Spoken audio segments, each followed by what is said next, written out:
Cuba ha habido un desconocimiento interesado de la figura de Guy Pérez Cisneros. Simplemente la revolución cultural socialista, que según se dice es indispensable para el surgimiento y afianzamiento del socialismo, pues requiere una reinterpretación de los hechos históricos, lo que se llama una relectura de la historia para borrar todo aquello que no coincide con la interpretación oficial. Y desde luego hay que borrar los acontecimientos y también las personas.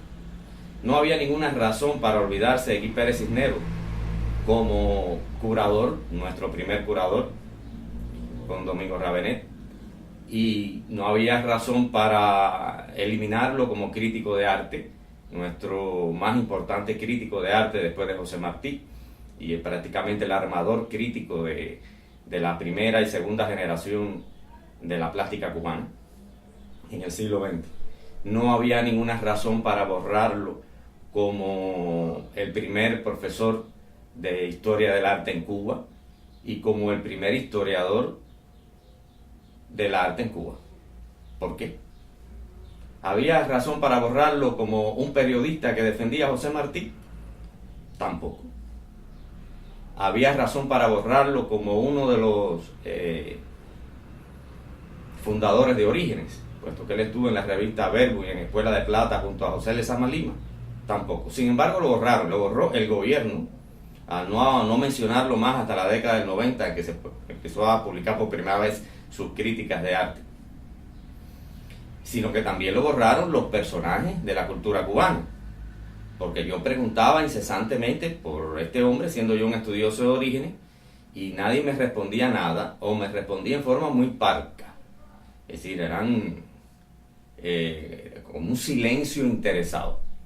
De hecho, de los miembros de Orígenes, el único que recuerdo que haya escrito algo sobre Guy Pérez Cisneros fue Lezama, y eso ocurrió en el año 1956. Después de la revolución, entonces, pues, Guy, que había tenido un busto público en el Parque de las Naciones Unidas, cerca de lo que es hoy la Plaza de la Revolución, fue eliminado. El busto desapareció, no lo hemos visto más, y el personaje, bueno, como que nadie sabía nada de él, a pesar de que todo el mundo lo sabía todo. Es decir, la intelectualidad cubana sí sabía estas cosas, puesto que eran amigos de él, y él era un personaje que salía en los periódicos.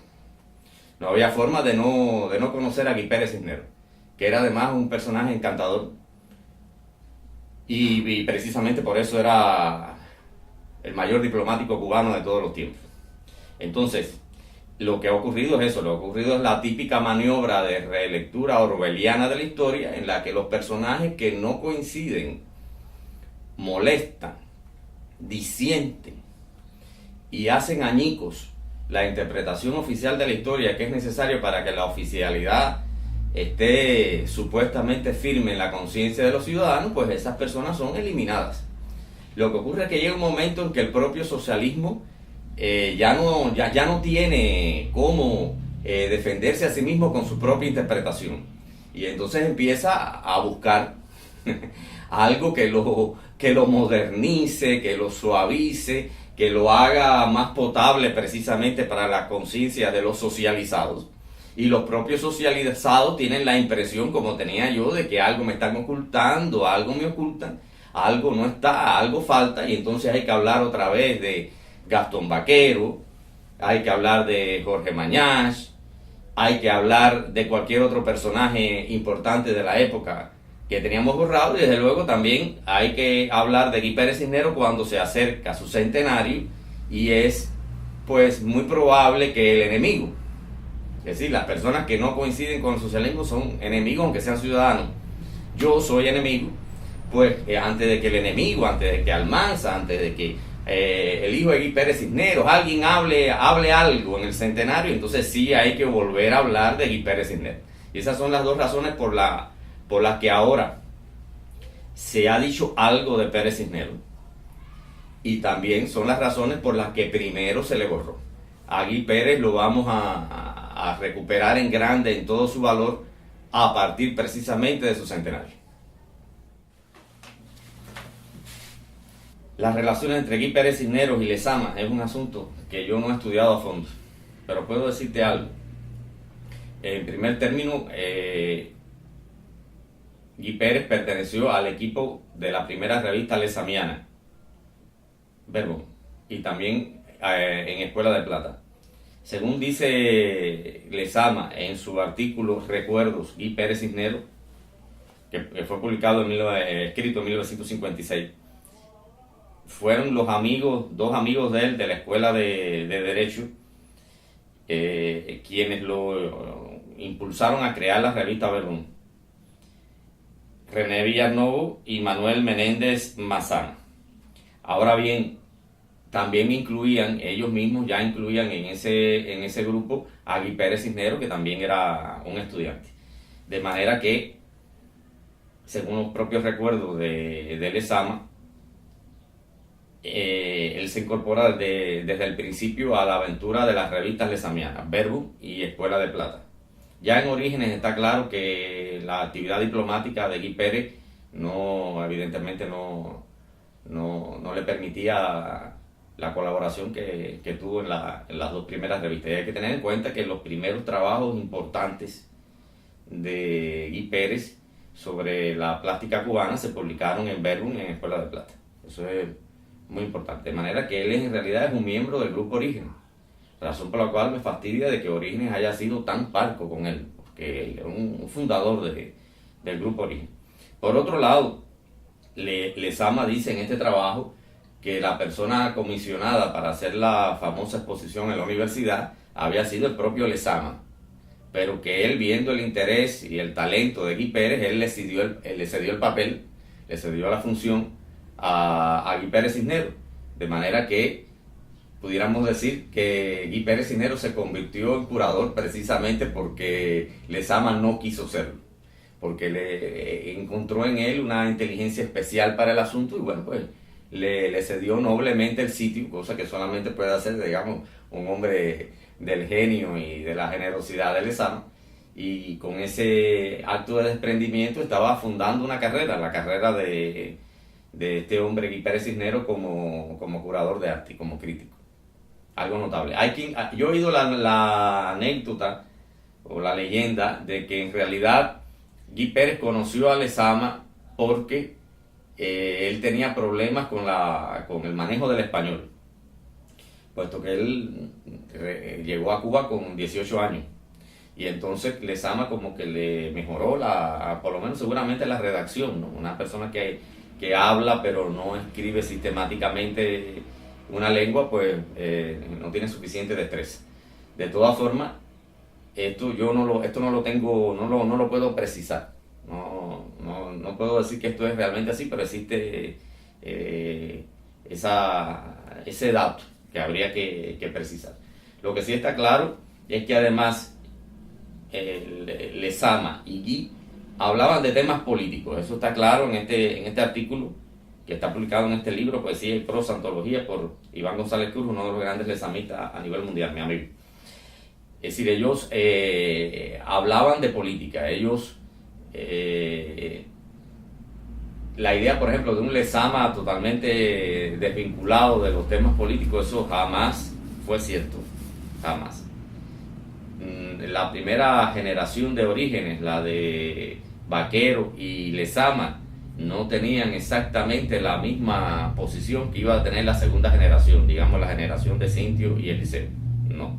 Ellos eran todavía más cercanos a la política. Es la segunda generación la que sí va a hacer una negación completa de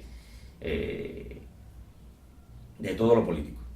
Y entonces está claro que ellos hablaban de pintura, hablaban de arte, hablaban de literatura y hablaban de política, puesto que ellos creían que la vida del arte podía contribuir a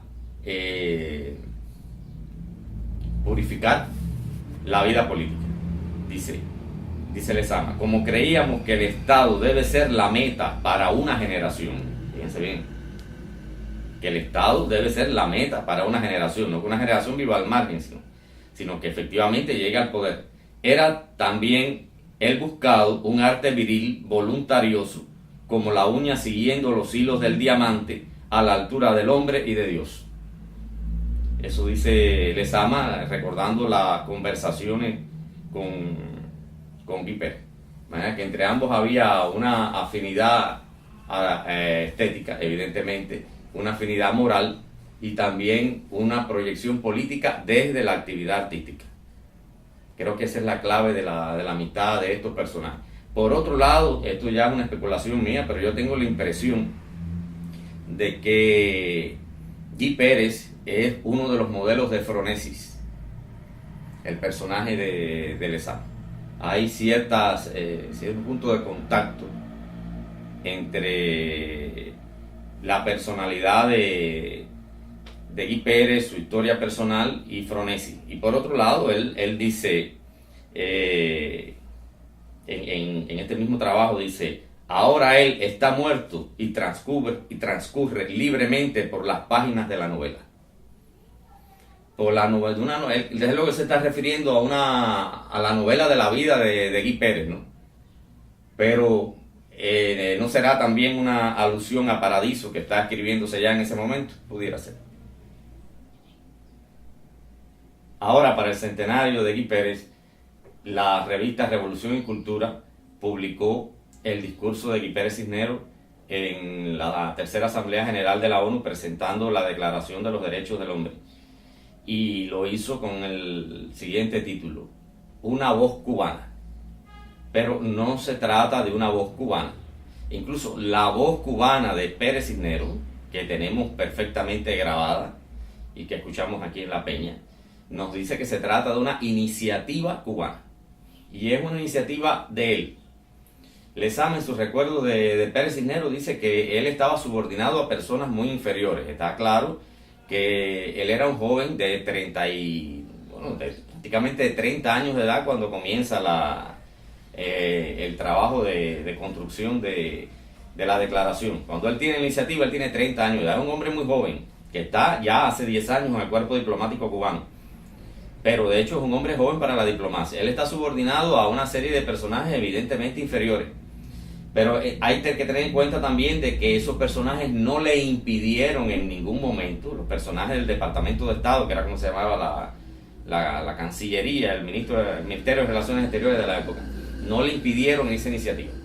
Y entonces que ya en el año 45, cuando desde luego hay un ambiente favorable a la recuperación de la idea de los derechos del hombre en Naciones Unidas, porque no es tampoco que él sacó esto debajo de la manga como un mago, porque si no nadie lo hubiera apoyado. El fascismo acababa de ser derrotado, el fascismo había cometido unos crímenes de lesa humanidad como nadie podía haber imaginado nunca en toda la historia de la humanidad, y por lo tanto los vencedores tenían que deshacerse de ese peso increíble del cual no nos hemos acabado de librar. Ahora tenemos el terrorismo, que es otra de sus variantes, y había que recuperar la idea de la dignidad humana.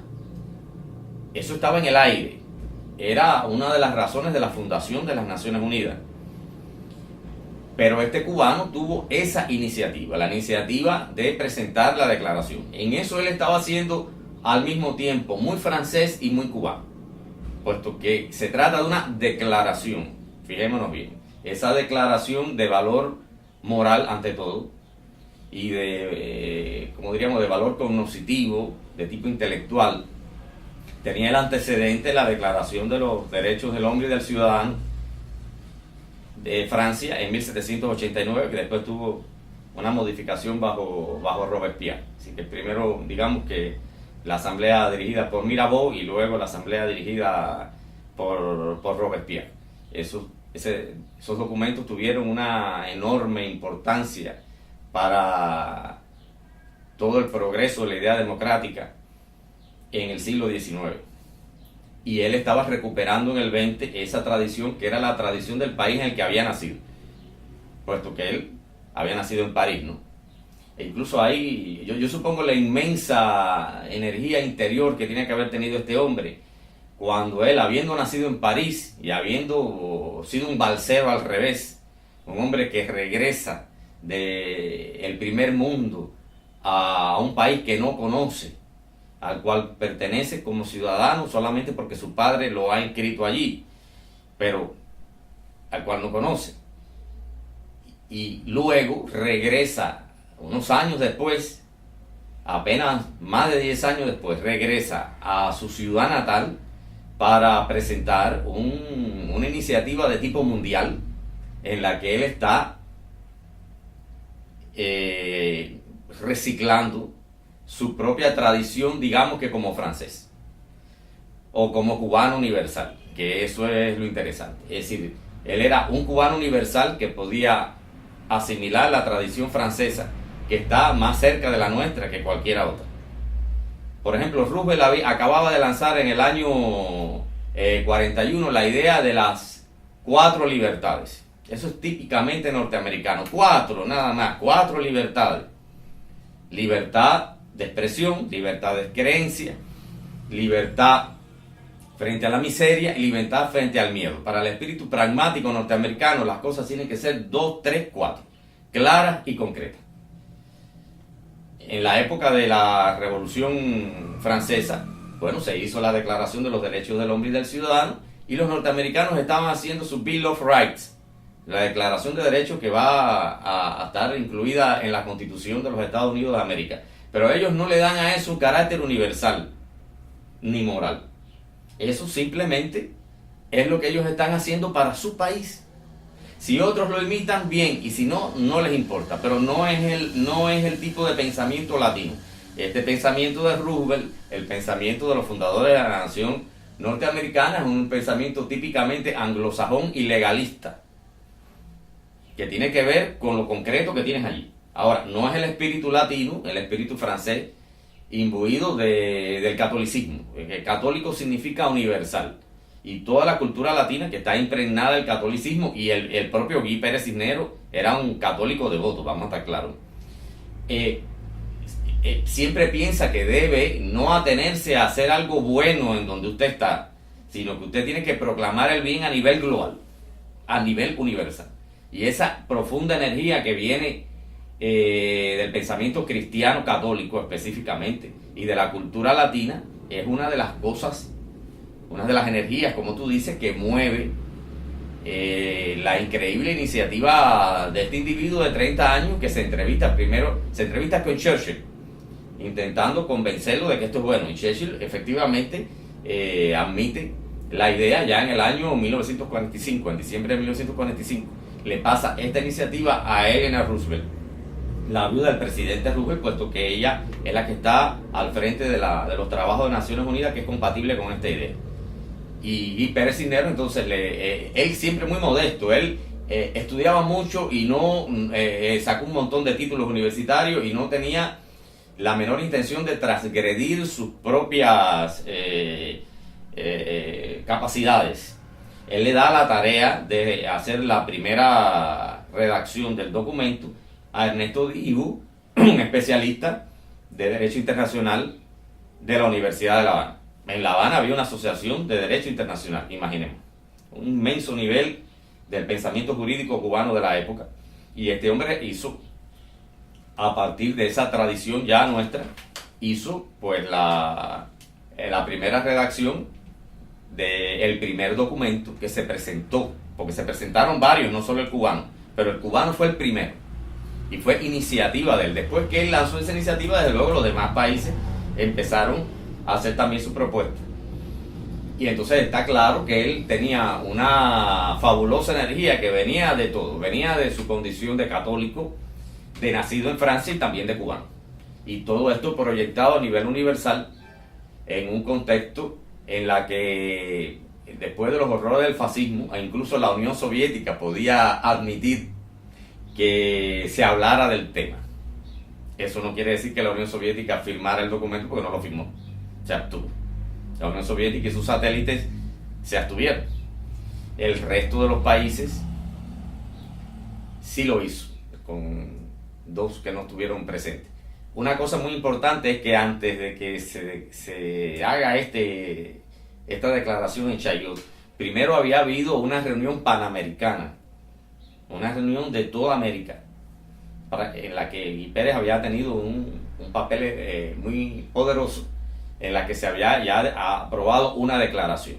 De manera que cuando se fue a la discusión en Naciones Unidas ya se sabía que todo el hemisferio occidental estaba a favor de la declaración y que ya tenía una plataforma firme de que era una discusión con la Unión Soviética o con Ucrania, que en realidad formaba parte de la Unión Soviética.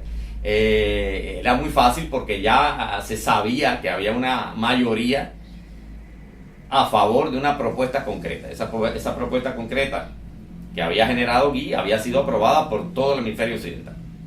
Así que hay este hombre de 33 años de edad, un maravilloso joven, está dotado de unas capacidades asombrosas de convencimiento y de acción política, porque había que trabajar mucho para obtener un resultado tan extraordinario como este, y sobre todo que lo obtuviera un cubano, porque si la declaración hubiese salido de la mente de un francés, bien, de la acción de un francés, pero no, es precisamente de la delegación cubana, hecha por cubanos y en alianza, digamos, con los mexicanos, porque él buscó primero un apoyo en Latinoamérica. Hay que tener en cuenta que él no era, Guy Pérez Cisneros no era para nada una voz cubana, y sobre todo no era una voz subordinada a los Estados Unidos de América. Él no era una creación de Mrs. Roosevelt, era Mrs. Roosevelt quien estaba detrás de él, ¿comprende? Para que se llevara a cabo algo que trascendía el propio pensamiento norteamericano. El pensamiento norteamericano es de 4 libertades que no se cumplen hoy en día, como dije en la pena. 4 libertades. No una declaración moral. Sin embargo, esa declaración ha sido utilísima. La declaración ha generado un cuerpo jurídico complementario, muy variado, cada vez más amplio, en la que se van precisando los derechos de los seres humanos, los derechos de las mujeres, los derechos de los niños, los derechos económicos y sociales y los derechos individuales y jurídicos. Y de manera que en realidad la declaración no solo tuvo un valor inmenso en ese momento, sino que es algo que está actuando en la historia humana actualmente. Sigue vivo. Así que la energía de Guy Pérez está hoy en día gobernando el mundo, en el mejor sentido del término. Cuando estalla una revolución en el mundo árabe, en que los árabes quieren ser libres, ahí está ese espíritu. Cuando en Arabia Saudita, por primera vez, hace una semana, votaron las mujeres por primera vez, significa que ahí está actuando esos principios que desde luego no son de Guy, son de la humanidad, pero que él defendió brillantemente en el momento adecuado.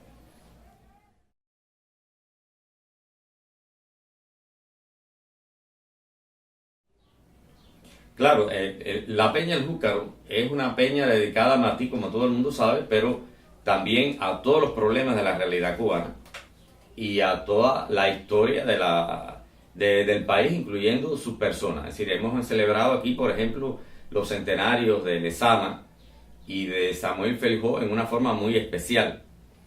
También tenemos que celebrar, desde luego, el centenario de Guy Pérez Cisneros. Ahora bien, cuando yo conocí hace ya muchos años el discurso de Pérez Cisneros en Chayot, fue a través de la revista Vitral. Esta publicación de Revolución y Cultura llega con 20 años de atraso.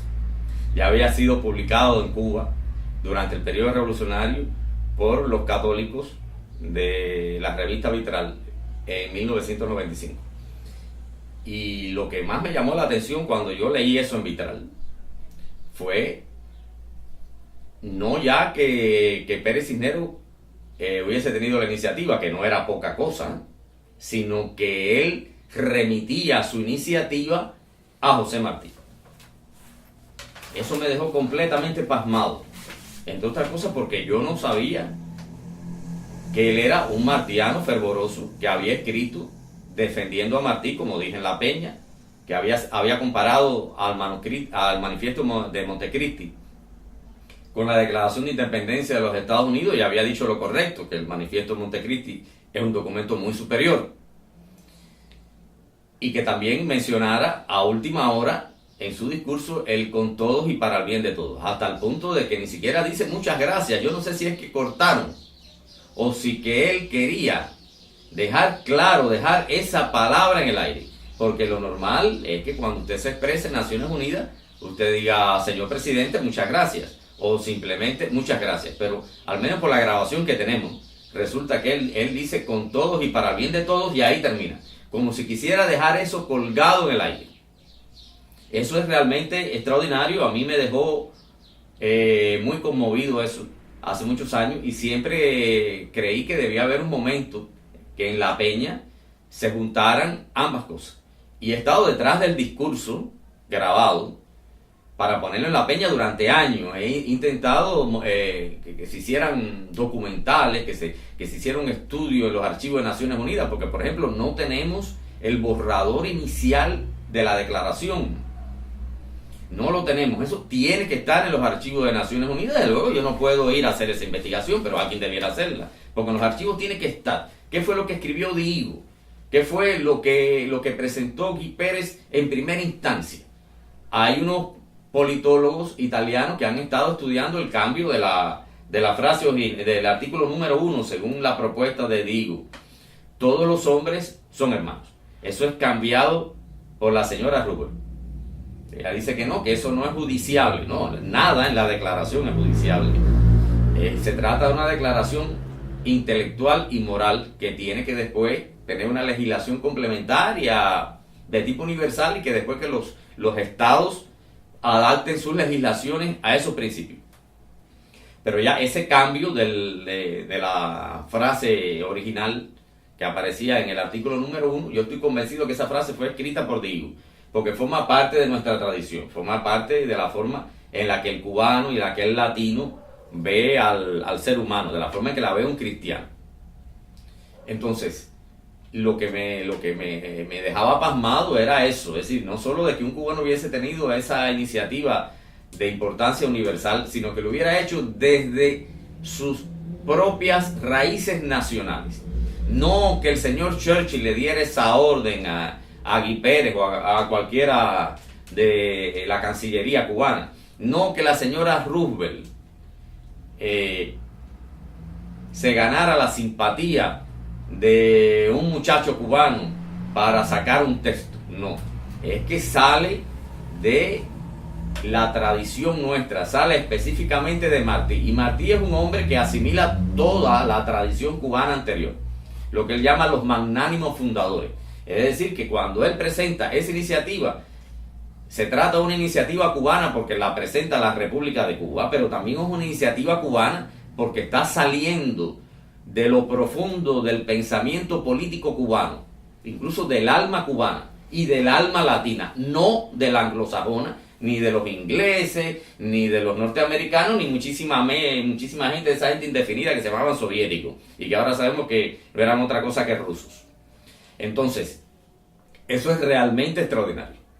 Ese es uno de los grandes momentos de la historia cubana y del pensamiento cubano, cuando Pérez Cisneros hace esa asimilación de todo el pensamiento cubano a través de Martí y lo pone a disposición del mundo. Es más, uno de los considerandos de la declaración copia a la Constitución cubana de 1940, es decir, que Guy no solo estaba llevando a Naciones Unidas el pensamiento del siglo XIX cubano, sino también del siglo XX, puesto que hay un fragmento que lo copia y después él mismo, él personalmente, añade, como pensador cubano de 30 a 33 años de edad, añade algo más, él siendo un curador de arte, un hombre que está todo el tiempo relacionándose con los artistas.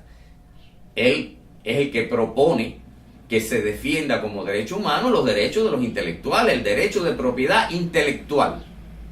Cosa que no se le había ocurrido a un norteamericano, no se le había ocurrido a un inglés, se le ocurre a un cubano, se le ocurre a él. Y eso lo está haciendo desde su propia persona, puesto que él está viendo que Ponce se está muriendo de hambre porque nadie le paga lo que tiene que pagarle por sus obras, ¿verdad? Él está defendiendo a su propia gente y está presentando una norma de valor universal que sale incluso de su propia experiencia y que es una norma justa. Entonces, Esto tenía que ser dicho en algún momento, la publicación de Vitral fue un primer momento, pero yo sentía esto como una obligación. Tú sabes que me he estado desgastando aquí hasta quedarme sin voz para lograr hacer esto antes de que finalizara el año 2015, puesto que la peña siempre se realiza a fin de año. Pero no creo que haya yo terminado ni que hayamos terminado, ni remotamente. La trascendencia de la iniciativa de Guy Pérez, que como te digo está hoy en día en total vigencia, tiene que ser profundizada y tiene que ser defendida. Es decir, una obligación del cubano defender esto, porque es que nos estamos defendiendo todos con él, así de simple.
La Peña del Júcaro Martillano siempre ha sido un estado de felicidad compartida.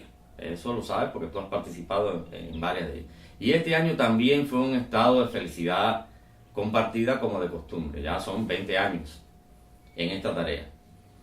La felicidad viene dada en buena medida de la posibilidad de expresarnos con libertad. Y este año hicimos todo lo que teníamos previsto los organizadores, que era una cosa muy difícil. El performance inicial, que contiene la propuesta que hago de un cambio en la heráldica nacional, al incluir al menos una divisa heráldica con todos y para el bien de todos, que nuestro escudo no posee, que es lo más importante de la propuesta que hago. Pudimos hacer el performance como queríamos, pudimos instalar el escudo con la propuesta como queríamos. También hicimos esa cosa dificilísima que era leer con todos y para bien de todos el discurso en forma colectiva. Era algo que queríamos hacer hace muchos años y al fin lo hicimos. Después estuvo la formidable intervención del máster en ciencia Alain Michel Aguiló sobre Guy Pérez Cisneros. Pudimos hacer oír el discurso de Cisneros en Chayot, tal vez por primera vez en décadas en Cuba, oírlo, no ya leerlo, sino oírlo directamente, con unas imágenes que yo les agregué para que se pudieran concentrar más bien en la audición. Y finalmente yo también hice una intervención en la que, desde luego, tenía que fundir ambas cosas, a Martí y a Pérez Cisneros, y traerla a la realidad actual. Porque el asunto de estudiar a Pérez Cisneros no puede ser de ninguna manera la contemplación de los arcontes de Grecia, como decía Martí. Bueno, no tenemos por qué estudiar los arcontes de Grecia. Si usted quiere ser cubano y egiptólogo, bien, pero no es mi caso y no es lo que nos surge. Había que traerlo a la realidad actual. Y bueno, eso fue lo que yo intenté con mi trabajo para un acuerdo de los cubanos. Lo que me dejó pasmado fue que cuando yo pensé que iba a comenzar el debate, como de costumbre, y en la Peña durante 20 años ha habido unos debates muy ricos, muy polémicos, muy profundos, siempre muy libres, lo que vi fue que todo el mundo se abalanzó hacia los dulces y después hubo una división del público en dos áreas. la de los exquisitos artistas que se fueron para una esquina a seguir hablando, no sé, de las esmeraldas o los topacios, de las sedas o de las fuentes del Palacio Chayó, y otros que hablaron, más bien escritores y personas relacionadas con el mundo de la política,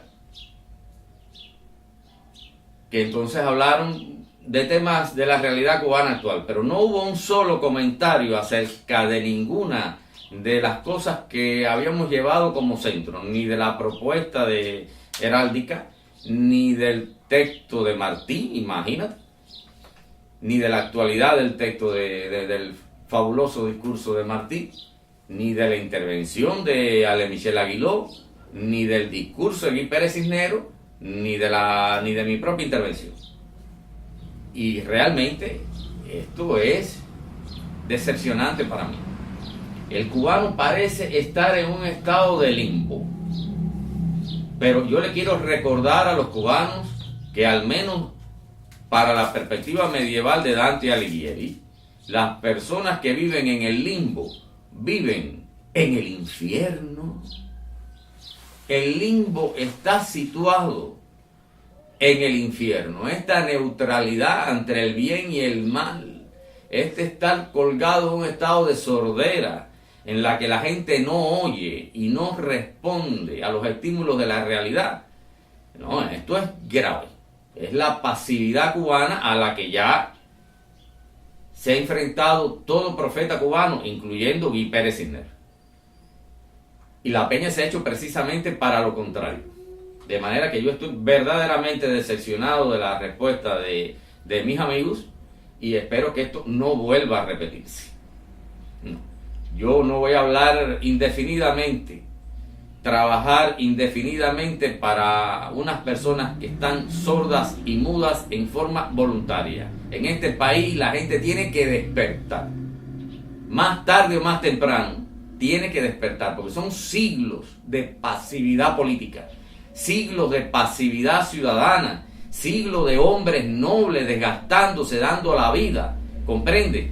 Para un pueblo que lo único que quiere hacer es flotar como un corcho y vivir o mal vivir o sobrevivir como se pueda en un estado de anestesia que oculta los sufrimientos que estos profetas no tuvieron, porque estos profetas pudieron haber tenido el sufrimiento del fracaso, el sufrimiento de enfrentar una realidad que no le gustaba, pero jamás tuvieron el sufrimiento de la miseria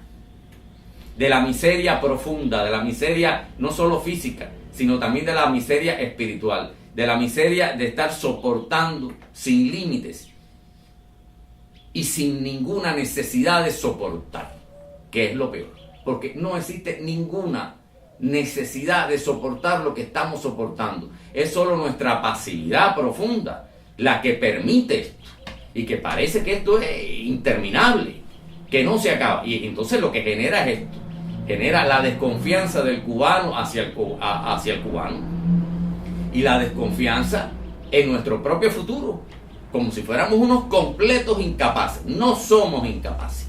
Este es el país de Martí y de Pérez Cisneros, este es el país de Lezama, es el país de Varela, es el país de Alicia Alonso. ¿Quién rayos nos puede demostrar a nosotros que somos unos incapaces? Ahora, usted puede volverse incapaz. Usted puede asimilar la idea de que usted no tiene ninguna función sobre la vida que no sea la de malvivir. Eso es lo que quiere el déspota.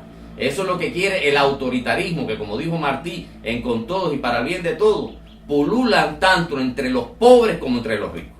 Porque el autoritarismo sale de la pasividad política, pero al mismo tiempo el autoritarismo crea pasividad. Y mientras más pasividad hay entre los ricos y también entre los pobres, más autoritarismo habrá, más sensación de fracaso habrá, más cubanos habrá huyendo hacia otro país en vez de venir desde Francia para acá, como hizo Pérez Cisneros. Y esto se tiene que acabar. ¿Pudieses hacer una interpretación de esta frase dictada por Guy Pérez Cisneros en el discurso Presencia de 8 pintores? La frase dice: Muy rebajada tiene que estar una época para descubrir valentía y audacia en el acto tan sencillo de expresar su opinión. Me alegro que cites esa frase de Guy Pérez Cisneros, porque yo mismo creí durante mucho tiempo que la pasividad del cubano, su cobardía frente al despotismo, su incapacidad para ser sincero, era una cuestión que habíamos adquirido durante el socialismo. No es cierto. No es cierto. No es el socialismo el que generó la insinceridad. Fue la insinceridad, o dicho de otra manera, la cobardía y la irresponsabilidad del cubano la que generó el socialismo. Es decir, estas cosas, el miedo del cubano a decir lo que se piensa, está ya, como acabamos de oír, en Guy Pérez Cisneros, pero está también en Jorge Mañach. Jorge Mañach lo gritaba en 1952 en un mitin público. Martí dijo: yo soy un hombre sincero. Ustedes son hombres sinceros. Ustedes dicen lo que piensan. No. Y ha sido siempre así. Y eso lo podemos encontrar incluso en el padre Varela.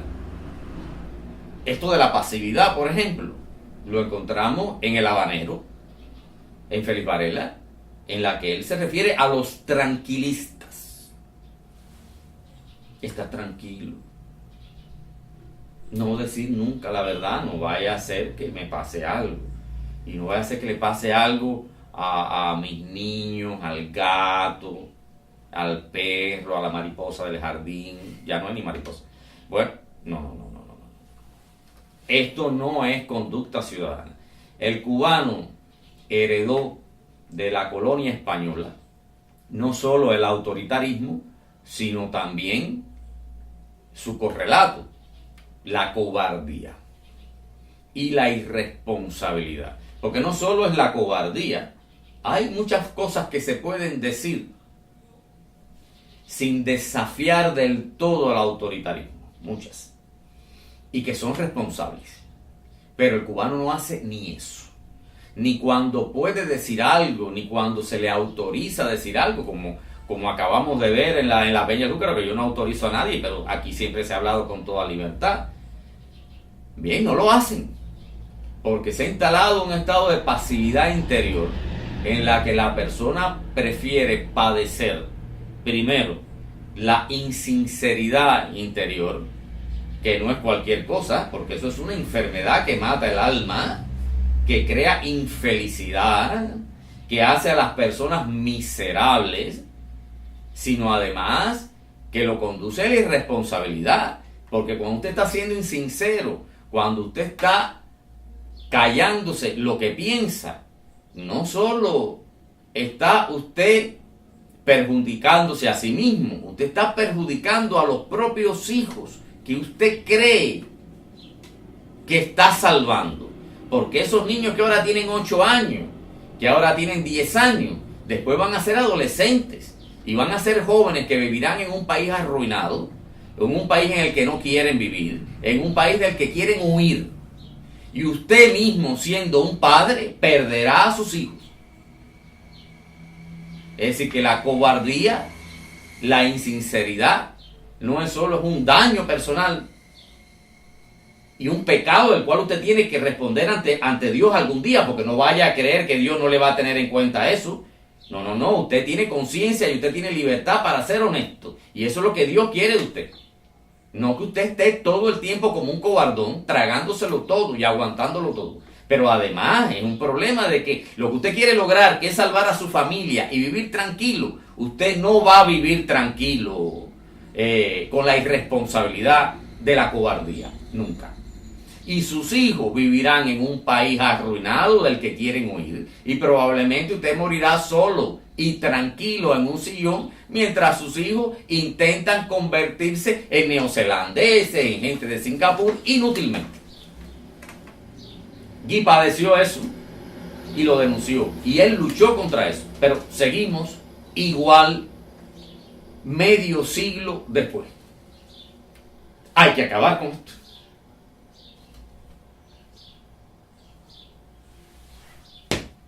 Se acabó.